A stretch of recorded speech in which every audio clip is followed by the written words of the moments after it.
Ali Hafed was a rich man who lived way back in the Far East. He was rich and he was contented. He had a beautiful family, he had a house, and he had acres of property.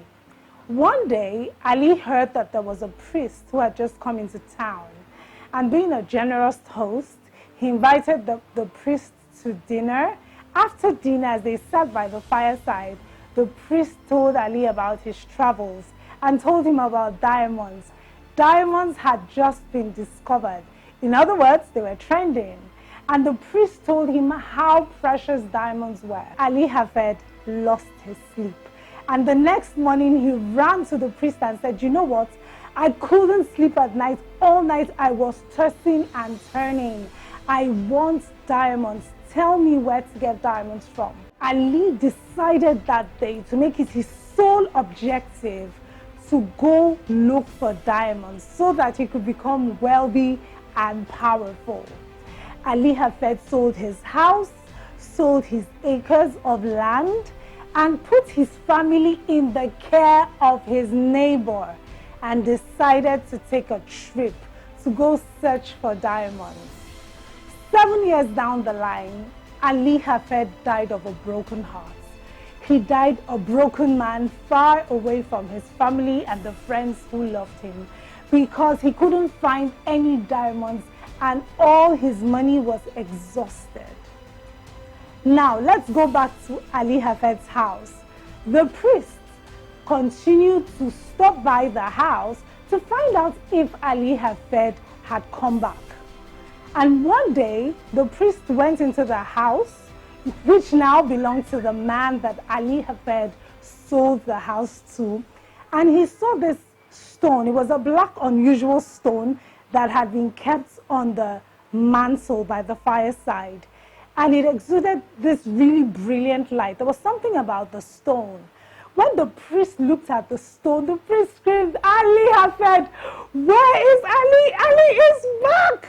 And the neighbor said, "No, Ali Hafed is not back." The priest said, "No, but that's a diamond. Who brought this diamond?" Ali Hafed went to look for diamonds. And his neighbor said, "Well, I'm not aware this is a diamond.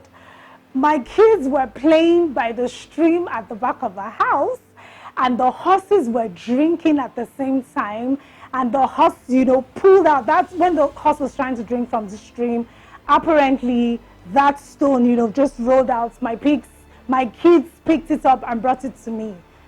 And the priest said, "Hold on.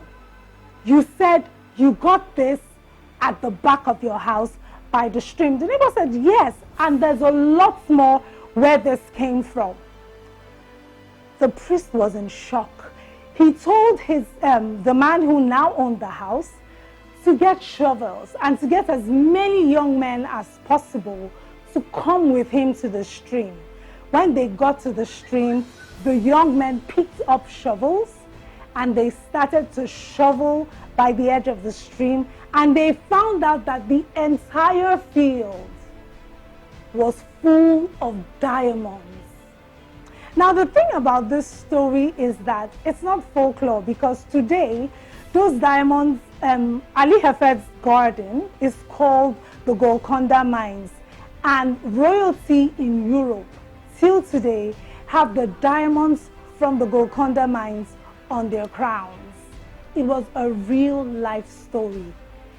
And I can hear you say, "Oh my goodness, you mean Ali Hafed was sitting on acres of diamonds and he sold what he had to go search for diamonds?" Like, can you believe it? Are you kidding me?